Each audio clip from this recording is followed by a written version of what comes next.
Okay, my bad, y'all. We're trying to get this going with Dave. So hold on one second. I think he's gonna pop up any minute here. Hold on. Hold on. Hold on. Where you at, Dave? You back, man? Let's see. He's not in yet. We're waiting for Davey D. Man, you see him, let him know I'm looking for him. Davey D. Where you at? Oh, there he is. Okay, cool. Here we go. All right, here's Dave.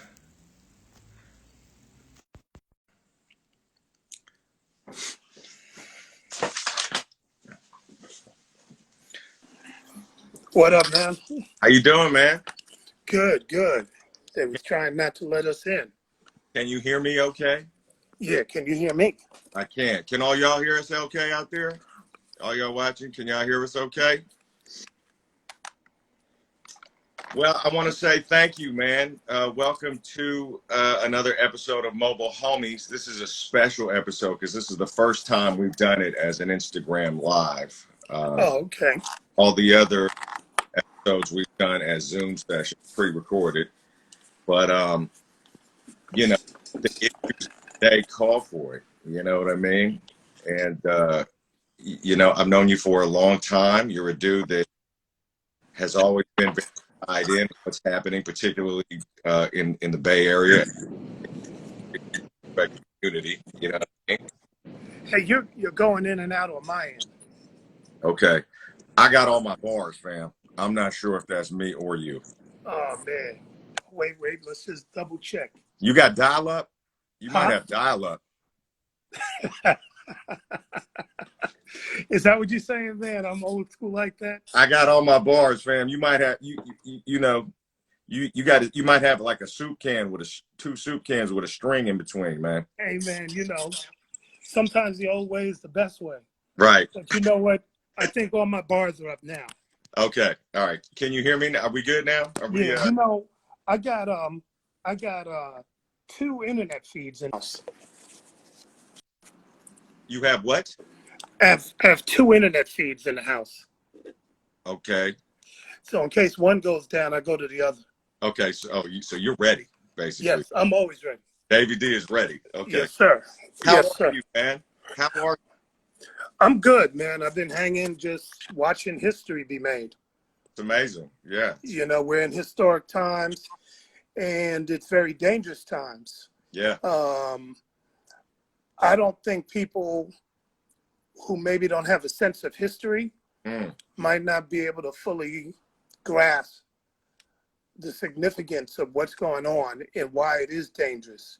And you got a guy that really wants to be in charge for life, and he's very clear about being a white supremacist. I mean, he's definitely clear about that. Oh, And let me guess. Are you talking about our president? Is that who you're? Yeah, the orange man. All right. So we're clear. But there's 60 million people that got behind him in the last election and feel that way too, to a certain degree. Yeah. And let's be also clear. You don't have to be white to be a supremacist. There's a lot of people that desire to be a slave owner or to hold the whip, as they say, as well. And with that being said, we're looking at systemic increasements, an increasement of systemic problems. Yes. So if you was unemployed, well, we're going to keep you unemployed, as you just saw with the last numbers that just came out. Yeah. Well, go ahead. Let me ask you about this, right? Because this is something that I'm really curious from your perspective. What do you think the correct presidential response should have been to the four officers and obviously the death of George Floyd? I mean, what do you think the correct presidential response should have been? Well, you're talking about it with George Floyd? George Floyd, yes, absolutely. And subsequently the protests, What do you think Okay. I should think? Let's put it this way. Imagine if, who do we like right now? Who's an American heroine that everybody loves? That's tough, man. Tom Brady, you know. No, forget no woman. A woman. Heroine right now. Oprah. No, white woman. So let's say, what's her name? Why am I? I'm drawing a blank. You know, tall girl. She always sings. Why am I drawing a blank with her? What? Wait, Taylor what? Swift. Taylor Swift. Taylor Swift. Okay. Let's say you saw a video of Taylor Swift with a knee on her neck and get murdered in front of you. Right. What do you think the response would be? Yeah, it would have been different. What if, let's just say it was a bunch of thugs, right? Some gangbangers out of LA, Crips, right? Just for the sake of argument. One of them murdered her on live TV. Right. What do you think the response would be? Oh. Outrage, right? Yeah. People would lose their mind. Let's say it was a returning soldier, right? A woman soldier who had a knee placed on her neck. People would lose their mind. So the response should have been outrage enough that we could all feel it. Outrage that we would know, like, hey, there is no tolerance at all for anything like this. Right. It should have been the full weight of the state. Like, we're going to pull everything out the law books. We're going to throw you under the jail. And we're going to make a message. We're going to send a message that this will never, ever be tolerated. Instead, you heard immediately afterwards from their police union, don't rush to judgment. We don't know what really went on. You didn't hear him speak for 4 days, right? Cities had to be up in flame. And even afterwards, the response you heard was directed at protesters more than it was at not only the murder of George Floyd, but don't forget, it was just 3 or 4 weeks earlier, police ran into the house of a woman in Kentucky named Breonna Taylor. It's her birthday today. And killed her, right? And there was no outrage in response. So I think the outrage that you're seeing is an appropriate outrage. You know, we can talk a little more about that. Sure. But people should be mad as hell. You know, if it was your wife or your son, God forbid, you know, nothing in the world would stop you. You know what I mean? It'd have to be, you know, there'd have to be an army of police to stop you from going after, you know, the point of your rage. And I think what you had here was not only that initial shock, but the frustration that had been building up that this is not the first time something like this has happened. That's right. And people have not gotten punished. In fact, people got off. I just wrote an article earlier today, you know, talking about Breonna Taylor. And I reminded people that there were, within recent memories, 2 other women who were in their homes minding their business when police ran in and basically shot and killed them. Right. One of them was a 7-year-old girl named Aiyana Jones, right? Aiyana Stanley Jones in Detroit. She was lying in bed with her grandma when police came in to the wrong place, shot, you know, threw flash grenades and then shot her, 7 years old. The case went on trial. And in the first trial, 7 out of the 12 jurors said the officer wasn't guilty. So, you know, think about that. Like, yo, you're not guilty. And Obama was the president at that time. Right. And his Justice Department didn't really do anything. But I mean, let's talk about that for a second, right? Because do you feel like had the response been more timely, quicker, faster, let's arrest all 4 guys. Let's arrest all 4 officers.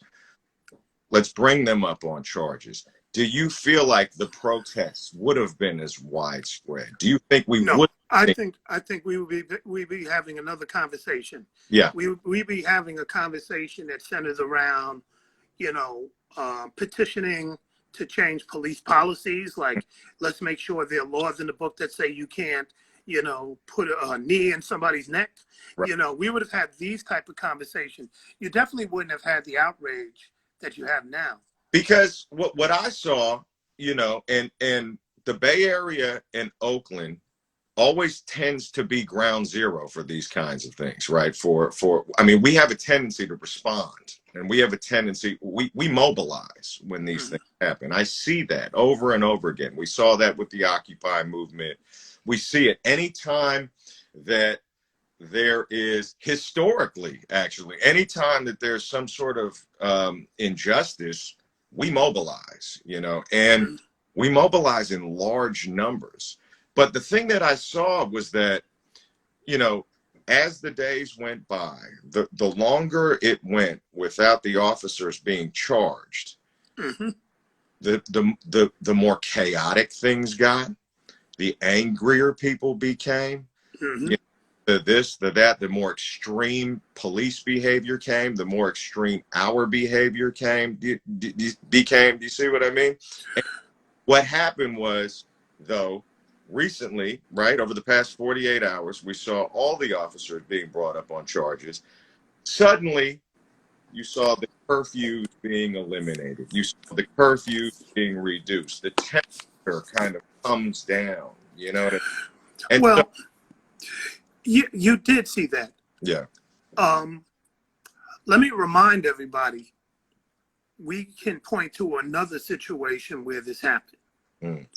And that was on January 1st, 2009, 3 weeks before Barack Obama was going to take office, because that was January 20th, was Oscar Grant.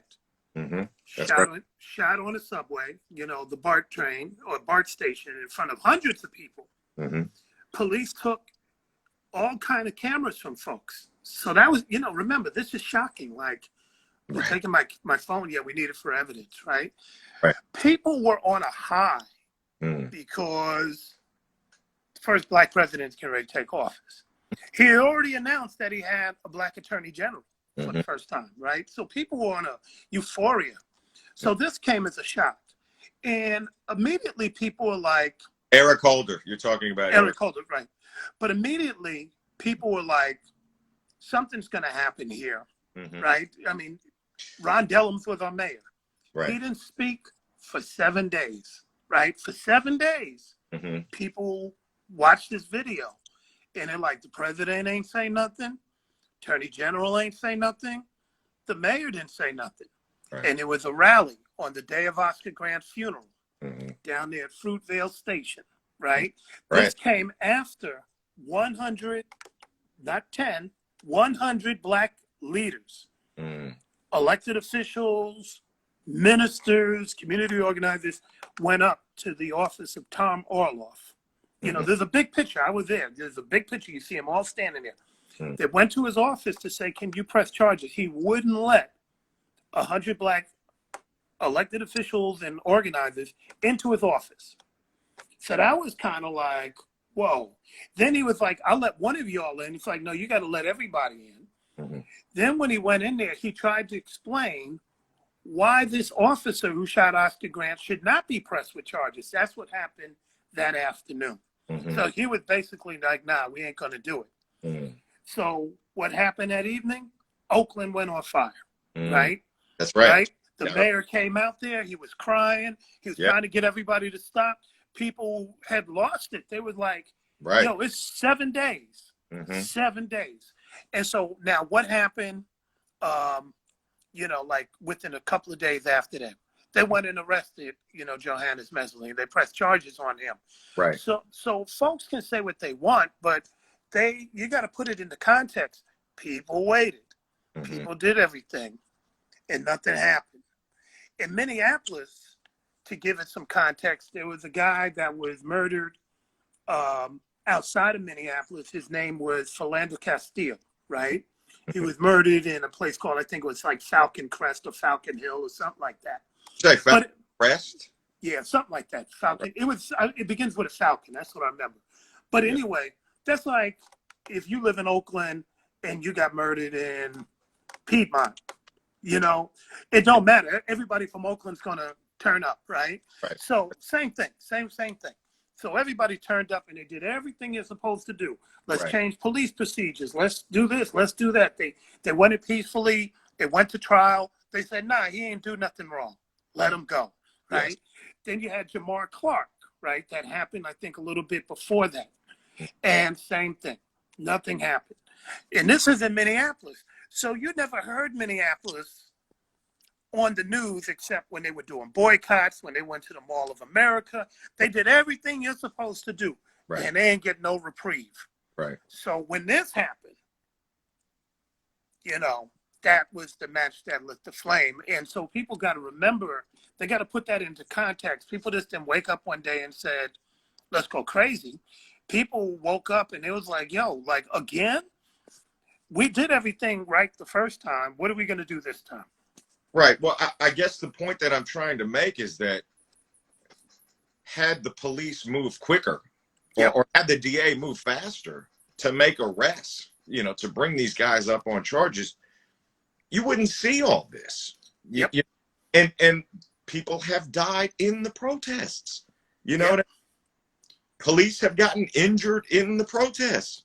You know, property has gotten destroyed. If that's important to you, property has gotten destroyed in the protests. You know, all because you waited, you know, a certain amount of time to bring out what the world felt like was an obvious situation, you know. Right. Well, remember that the DA, I forget his first name, I'll remember in a minute. He didn't bring the charges on the other cops. It was Keith Ellison. The governor said, hey, man, you're incapable of really doing your job. Right. So let's give it to the attorney general. Let him handle it. So Keith, you know, longtime congressman, first Muslim congressman, right? Pretty cool guy. I met him a few times. He said, first thing, man, these other three, y'all are getting charged. And then he found the appropriate charge for Derek Chauvin. He said, man, you're going to be second-degree felony, right? So, you know, so that's, you know, I forget the, I'm going to remember in a minute what the particular attributes of that charge are, but it made sense. And people feel a little bit more satisfied, but it took a week and a half before anything like Right. that happened. You know, it brings up an interesting point, because you hear a lot of people making the argument that, well, this is not the right way to protest. You know, you hear this every time. You heard this with Kaepernick. People are like, well, you shouldn't be taking a knee, you know, during the game. This is not the right venue for something like this. You know, then you hear it with the protest. This is not the right way to protest. This is not, you know, and I've heard the argument made that the right way to protest is whatever's the most effective, you know, whatever's going to get you the most, whatever's going to get the desired result. You know what I mean? Absolutely. And I think that do you think that historically people have lost sight of the fact that, you know, none of these things are ever given? It's all a result of some sort of friction and struggle. So there's a lot to say about the protest, but let me give you one thing to think about. Let's just stop for a minute and talk about people being out in the streets and kicking up dust, right? Burning stuff, going on the freeway, kicking up dust. It was just a few months ago, there's a big old city where people were kicking up dust, breaking windows, and they almost became, in fact, I think they were Times Person of the Year in some countries, because Time has magazines all over. But I have the cover where they said the protest in Hong Kong. That's interesting. Yeah. Right? That was like Venezuela, regardless of how you agree. I don't agree, you know, Venezuela. They invited those people to the State of the Union, said, y'all was right to kick up dust. But it appears 3 weeks before, folks were rolling up with shotguns, Yeah. and assault rifles Yeah. to state capitals, Yeah. including ours, talking about we want haircuts and reopen the stores, right? Right. They threatened the governor in Michigan. They hung an effigy to the governor in Kentucky. They went crazy. They was down there at Huntington Beach, standing off like we're going to use these beaches, and people were praising them for exercising their right to dissent. Right. But when black people start to protest, Mm-hmm. you could take a knee like Colin Kaepernick. Right. That's wrong. You could speak out like LeBron James. You're told to shut up and dribble. Right. You can Mm-hmm. kick up dust, as you've seen in the last few weeks. You're criminalized, right? Right. And you have this enormous military response, that has come. Now, I did a little research, and I said, let me go and look and see if this is just an anomaly. Mm-hmm. And I looked at the Soweto riots. I went back to 1976. Soweto had a bunch of children in that neighborhood, which was the largest township. South right? Africa. South Africa, right? If you look at some of the headlines, including one where they have the correspondent for the Mercury, so I'm not sure if there's another Mercury, Right. but they refer to the Soweto students, those kids. There were about 170 to 700 that were killed. They called them a mob. I posted the headline, mob rampages in Soweto. Mm-hmm. Same time, there was a protest and unrest in Thailand. 100 people were killed there, right? Those people were called martyrs. Mm-hmm. They were sympathetic. They said they were trying to fight the good fight. They were killed. We mm-hmm. feel bad for them. Mm-hmm. There was a protest in Poland, mm-hmm. right? People got killed there. And there was people went and took stuff out the stores. And they said these people were fighting to get food. They were starving and right. yada, yada, yada. So, and I went all the way up through history. I looked in 1979 in San Francisco, the White Night riots after the guy who shot Dan White and George Moscone was kind of let off, right? The Twinkie defense. People went nuts. They burned police cars and everything, right? Right. They said in one of the papers, these gay men were betrayed by the system. So it was almost like we understand their rage. Same time, within a year's time, Arthur McDuffie down in Miami. People kicked up dust when that unarmed motorcyclist was killed, right? Thugs, criminals, why are y'all protesting this way? And so you start to see this, this disparaging take on it. Well, I think what we see in this country, unfortunately, and I want to talk to you about how this is potentially or possibly or not in your view. But what we see in this country is the darker complected that you are, mm-hmm. the more villainized you will be in your protest, And the interesting thing was that, in the 80s, when I was coming up as a young aspiring rapper, mm-hmm. I wasn't a professional at that time. I had these dreams of being this rapper, and obviously NWA came out with "Fuck the Police," right? Right. Mm-hmm. Remember how shocking that was. It's hard. It's kind of hard to imagine now because you see FTP spray painted everywhere, and but when I was a kid, this was shocking. This was crazy. This was revolutionary. These guys were thugs. These guys were violent. NWA, And then shortly thereafter, the Rodney King incident happened. Yep. Right? And the argument that many folks made were, we told y'all. We told y'all. You know what I mean? We can either, you can either pay attention to the music or you can pay attention to the videotape. You know what I mean? And then here we see with Kaepernick, I'm kneeling peacefully. I'm making a statement. Mm-hmm. This isn't hurting anybody. This isn't helping anybody. This is what he's saying, right? This is what he's saying. You see now what the alternative is when you see the videotape with George Floyd. You see now what I'm talking about, right? Mm-hmm. So, but because you know, again, these are people of color. These are black people. These are darker complected people. Again, in the spectrum, in the American spectrum, we see, you know, that the standards change. The darker you Yeah. get, the standards change, you know. Mhm. I'm wondering now, though, if you're seeing a shift in consciousness around this. Are you seeing, in your opinion, in your estimation, from your standpoint, are you seeing people coming around to the view after or during this whole situation? Well, I think a lot of people supported Kaepernick from jump. Right. You know, I don't think Cap was in the minority in terms of his support. I mean, look at all the sneakers and jerseys and everything that's sold out, right? Right. So Cap got love. Mhm. People in power Mhm. didn't like Cap, and they tried to make it seem like there was a movement against it. So let me give you an example. Mhm. When Cap wasn't signed, you know, a year after he did his knee thing, right? He wasn't re-signed by the Niners.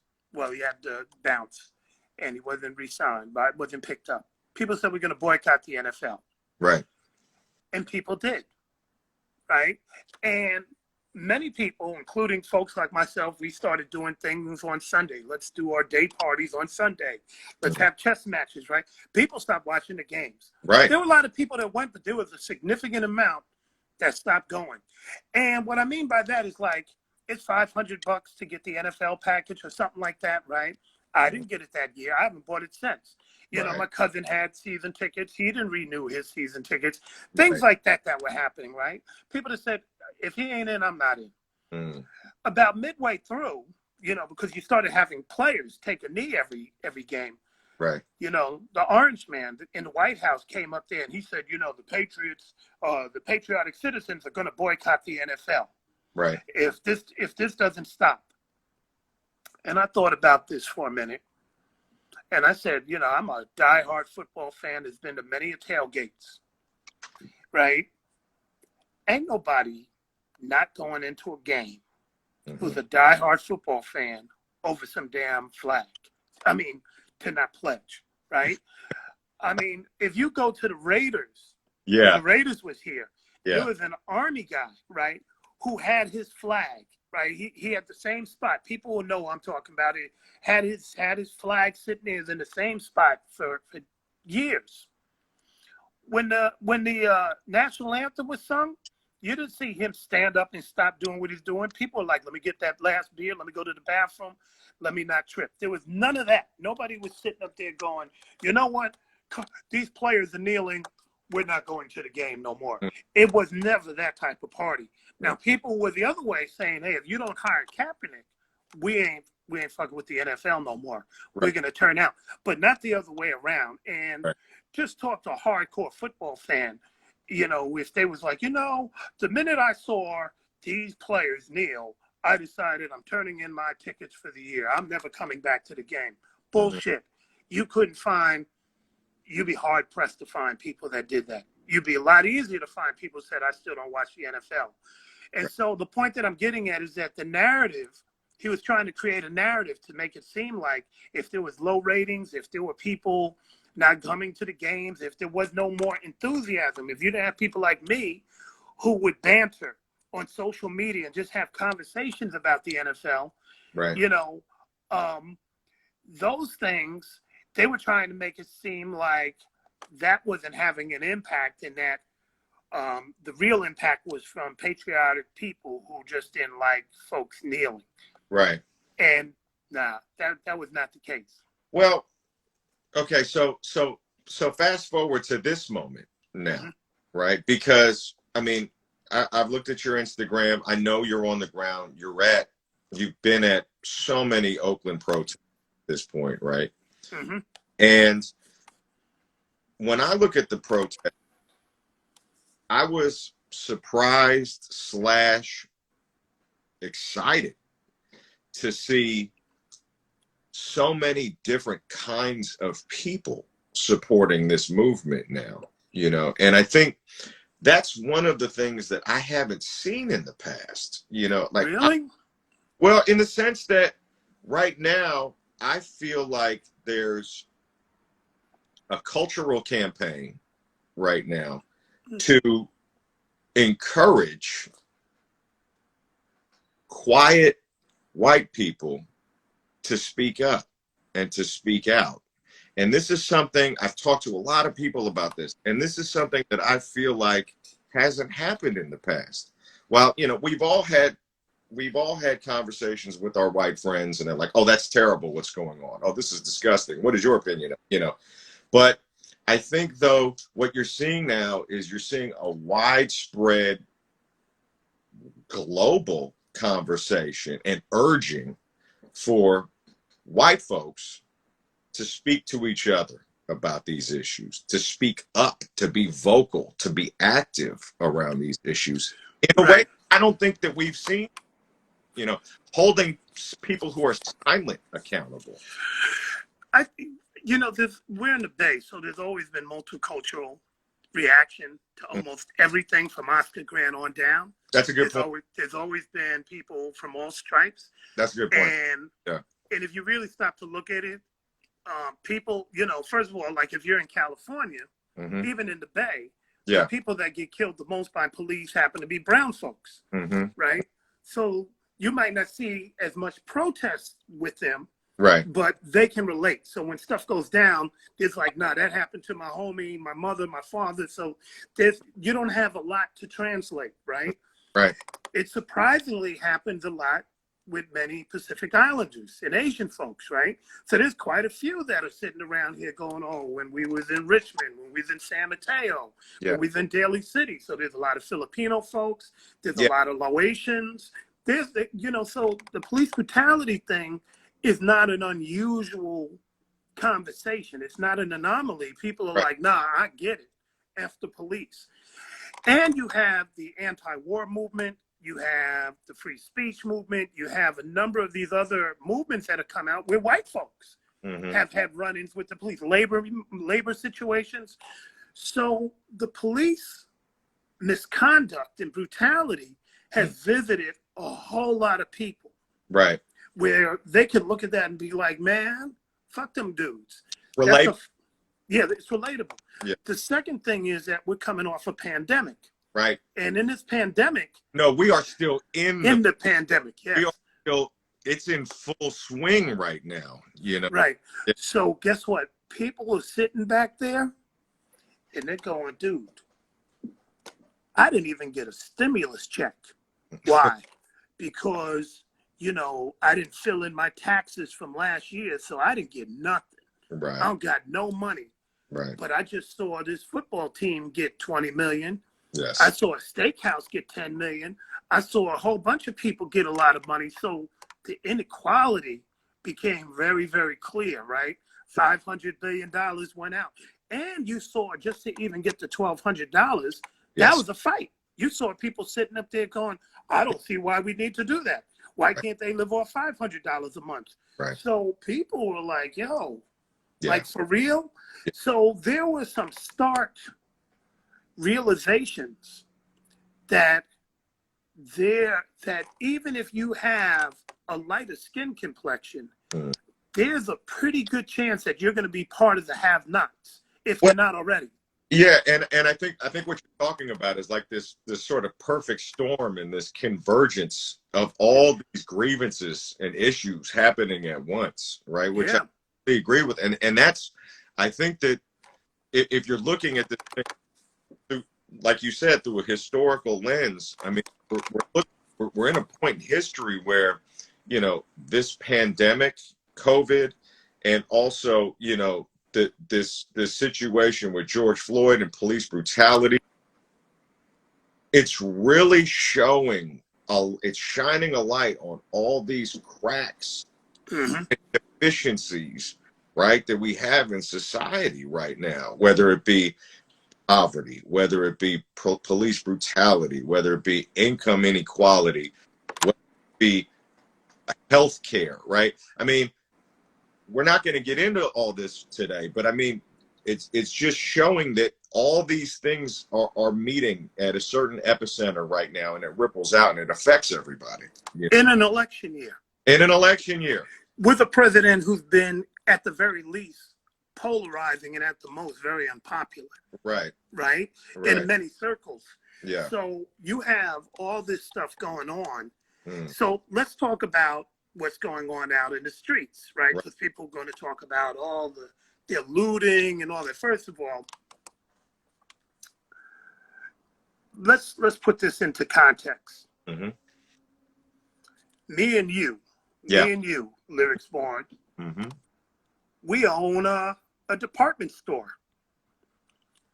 You know, our sales throughout the year, we count on our back to school sales. Right. We count on our holiday sales in December. Mm-hmm. We count on Mother's Day. That's right. Easter Sunday and graduation. Mm-hmm. So we were prepared. You know, January, let's order a bunch of stuff. We're going to get our spring line in here. You know, we're going to make, you know, there's a lot of people had kids, so we're going to have big Mother's Day thing. We're prepared. Right. Our department store has been sitting empty for Yes. 3 months. Yes. We were non-essential. Sure, we could do some things online, but ain't nobody coming to our mall to get our stuff. Right. And so there's an unrest now. Mm-hmm. And you're looking out, and there's Leroy, and there's Henry, and there's Jacob. They didn't even get a stimulus check. Mm-hmm. They're mad. Right. And so you also have folks that are like, the system is failing. The Right. system's messed up. We need to show the world that capitalism isn't working. So you got that going. Mm-hmm. So windows get busted. Well, hey, man, if Henry, Jacob, and Leroy want to run in there and take the merchandise, it's not our fault. It was a riot, you know, unrest. Let's pay the deductible. Let's get our stuff back, or let's wipe ourselves clean of this, break even, and start doing things online. But we're not stuck with this merchandise. And if people think I'm lying, explain to me how 70 cars in San Leandro got stolen in a night. Because you know that happened, right? I didn't hear about that. Oh, yeah. Look, Google it right now. 70 cars off a dealership got stolen. Wow. That ain't people running around. We've been around enough people where they might have thrown a rock, broke a bank window, you know, might have thrown paint on a police officer, might have broke a window here or there. Right. But 70, not 7, not 17, 70. You know how much coordination that you have to have for that to happen? You know, 70 cars. I mean, maybe 10 of you all get away, but hey, man, they're stealing cars. Somebody's going to get the other 60, 70. Right. Well, I think, dude, you had malls that are nowhere near anything that we're suddenly getting broken into, right? Walnut Creek, Cotati, you know, the riverfront down in San Antonio, Center City in Philly, just all kind of places, right? And even here, you know, the Best Buy in Oakland, you might go, okay, the Guitar Center there, but the Best Buy in Pleasant Hill, you know, after a while, there's rage, righteous rage. There's people upset. There's people that's like, I ain't eating in a while. I don't have nothing. I'm gonna, you know, people desperate. And me and you, who own that department store, we're looking and we're going, hey, man, it happened in London in 2011 when they had the riots there, unrest. People, all kind of stores were burnt. And when I talked to like the vice mayor at the time and other people, they said, man, there were shop owners who weren't making no money, just said flame on, right? That happened there. Yeah. It happened in 77 in New York, where I'm from. People talk about that's the year that everybody got their equipment. Yeah, there was a fiscal crisis at that time. People weren't making money. So when the blackout came, stuff happened. People came up on the equipment, but then folks were like, you know, we just collect and move on. And definitely, I'm from the South Bronx. Right. Hella buildings, 30,000 buildings. Right. Were burnt. 30,000 thugs did not live in the Bronx and say, I'm just going to burn it down. These were landlords that was like, we need to make some money, burn these buildings. And there's documentaries and all kinds of things that have talked about it. For the insurance. Right. Yes. I would I was just going to bring that up. Where you're from, the Bronx. That was Yeah. we heard about that out here, that the landlords were burning buildings. Yeah. You know, they were in an economic downturn. They couldn't get paid, so they Yeah. burnt things out for the insurance money. And I think, you know, that's what you see time and again, and that's what worries me after this whole thing, because you know, whenever you have this kind of chaos, and whenever you have this kind of when it by a recession or a depression, you know, there are people who see this chaos as an opportunity, a financial Absolutely. opportunity. And the thing that I'm concerned about, because I lived through the last recession as an adult, the thing that I get concerned about is when we finally do make it through this situation, and when we finally do get to the other side, and you know, God willing, we get past coronavirus quickly. You know, God willing, hopefully we will see some policy change here as it relates to policing. You know, and we could talk about that in a second. But the thing that concerns me is that those people who were able to profit from the chaos, those people that were able to profit from these situations, are going to excel and shoot up and propel in society. And then we're going to have an even broader than today. We're going to have a broader and wider gap. But Well, remember, the people that came up are the yeah. ones that got those stimulus packages, Mm, right? We're not talking about the chaos on the street. That's short-term stuff. Me right, and you are going to pay for it later right, with higher prices. But right. we're talking about the folks that got all kind of crazy money from the stimulus package to quote unquote save their business. Yeah. They came up, right? Yeah. That was the looting that we should be talking about. And Right? I thought that was a very poignant tweet that you sent out. Everybody retweeted that. You know, Yeah. like that was the looting. That was Yes. the that we should have been focused on. That was the hype. Yeah. Yes. I thought that was very poignant, but continue. So what we're dealing with is, you know, there's one other group of people that really came up too on this. You know who they are, right? Go. The police. Okay. Yeah. Overtime, Mm-hmm. right? So when you have police in riot gear in a place like Walnut Creek, Mm-hmm. Yeah. it's like, hey man, we're making this money in Oakland. Right. Maybe this needs to happen in Walnut Creek. Oh, you all in Hayward need to suit up too. Right. Man, I was just out in Pacifica at the beach, coming back from had to cut through Mateo, going through the peninsula. They was having folks down there. Now, did they need to be in riot gear? Not really. There was nobody breaking windows and all that. But because of what happened here, in other places, they was like, we're going to have to suit up just in case. And I think, man, they're looking at, can we get new equipment? Can Right. we have our budgets increased? Because we don't want any more unrest. Can we practice our drills? You know, we got some rookies on the squad. You know, all this sort of stuff is beneficial. You know, where I live, I'm not too far from the 580 freeway. Mm-hmm. On Saturday, about Yeah. 100 people came. You know, and it's like, let's walk over to the freeway. Right. There was 100 OPD and highway patrol there. I got pictures of them sitting there, chilling, right? Ain't nobody taking the freeway, but that's 100 people that's sitting there for 2 or 3 hours. You know, they got to stay there an hour after everybody leaves. Right. They got to be there an hour before. And who knows, they got to go in all these different exits. That's payment for them. You know, and if there was any rule change that I would make, I would be the next time there's a controversial shooting that comes from the police, if there's any lawsuit to be settled, it comes out of your pension, your budget, right? And if there's any, if all this unrest is because of, you know, the actions of your people, your guys, then y'all got to just work. There ain't no overtime.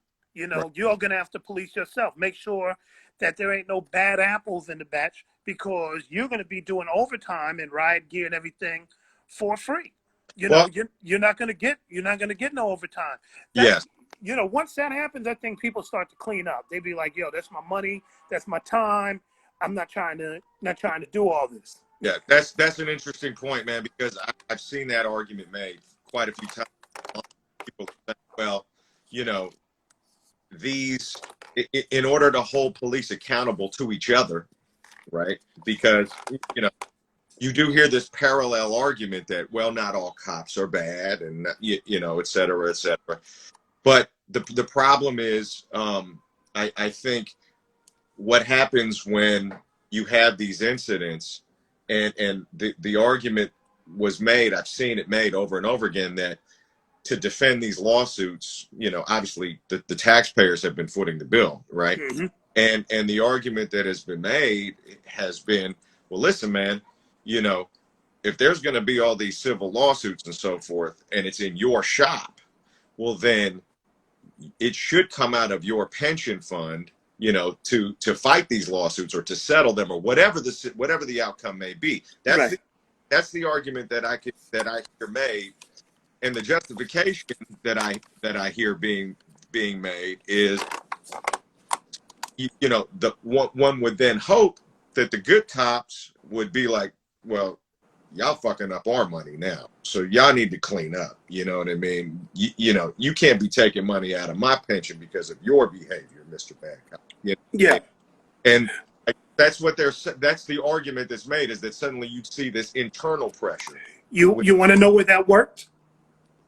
You know, as a rapper. What's that? Well, because if you went on tour with one group of people, the Right. insurance would be high, Mhm. right? You might not even be able to go in certain venues. You might not even want to be associated with certain folks because they'd be like, oh, Thug Rapper, Lyrics Born. He was on that tour too. Thug Yeah. Rapper too, right? I mean, I know it from on the other end, you know, being at places that put on these shows where the police have sat down with, you know, when I was at stations, and they'd be like, we did some research and these artists bring a bad crowd, so you're going to need, you know, Right. you're going to have to hire this. So, you know, those costs get passed on to you.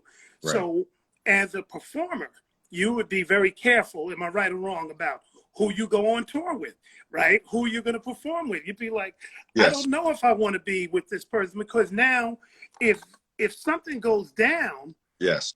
and your name is out there, they'd be like, man, there was a riot at the you know, the Coliseum. Who's on the bill? It was Yeah. I don't know. Lyrics Born was there. Let me to your point, right? To your point. Let me give you an example. Let me give you. Okay. So, as a touring artist, as a touring musician, we have such a thing in our industry called tour insurance. Okay. Yes. That's where I'm sure you know about this, but the general public may not. Okay. That's where technically, I'm considered a business owner. Yes. Right. So me as a touring artist, I am required to get insurance called touring. I have been turned down so many times over the past 10, 20 years that I've been doing this by companies for a policy because I am a rap artist. Okay. Oh, so they still have that in effect. Oh yeah. I have been turned down, and they make no bones about it either. They're like, well, you're hip hop. We don't insure hip hop. You know what I mean? Wow. So it's not even like there's nothing covert about it. They will just tell you, we will not insure you. So Okay. how have you gotten around that? Finally, my track record. Nobody, thank God, nobody has ever gotten hurt at one of my shows. You know what I mean? Thank God, you know. I mean, I'm very blessed and I'm thankful for that. But it took me 15 years to get an insurance policy, right? Wow. So now, what do I think? To your point, what do I think? And it goes even deeper than what other band groups am I going to go on tour with? And this is an analogy that we can talk about with law enforcement. I have to think very carefully about who's going to be in my band. I have to think very carefully on who I'm going to bring on the road as a road manager, as a musician, as a tech, as a merch person, because if that person is out there creating problems for me and that person is a liability, that's going to affect me. That's going to reflect on my reputation, and it's going to affect my money. Yeah. It's going to affect my money. So Why would that not work for a police department? Why would we're on the same page there. We're saying the same thing, and right? that's the logic behind it. Now I'm sure it's more complicated than that, right? For a police department or whatever. But in principle and in practice, you could see how this might be an effective tool. Well, let's break it down a little more. Yeah. If I got you, 50 Cent, Eminem, and we'll say 3 6 Mafia together. Right. Y'all never had any sort of altercation that resulted in the that even come close to the 60 million right. that OPD had to pay right. in lawsuits in a 10-year period. We didn't even count what lawsuits what the money has been since Occupy, right? So right. we didn't even put those money in. That's $60 million over a 10-year period.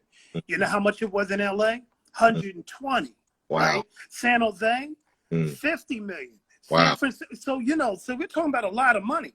Right. $60 million is, the reason why schools will get closed. Teachers will be fired, right? While you have these severe budget cuts, while you don't have some of the very essentials that you need, because Johnny Bad Apple decided he wanted to kneel on somebody's neck, and nobody wanted to say anything, and they're going, well, we got to pay $60 million in settlement, right? We're not counting all the other stuff that's going in there, the money it took to defend them, the money, all this other stuff. Yeah. So that's a lot of money. And I think we have to start looking at this differently, because I'm already paying you top dollar. These police don't get paid pennies. They get paid top dollar. Right. And you're not doing what I need you to do. And you're costing me more money. And with them, then you start to get all the other extra costs, because you did something, the city goes in flames, so everybody's insurance rates go up. So you might have the shoe store down the block, you ain't do nothing, but they go, hey man, they burnt down the Best Buy. So your insurance is going up, because this is a city that has problems. It has problems from people who don't even live in the city, who came here and acted ill, which, it's just something that, and I want to be very clear about this too, because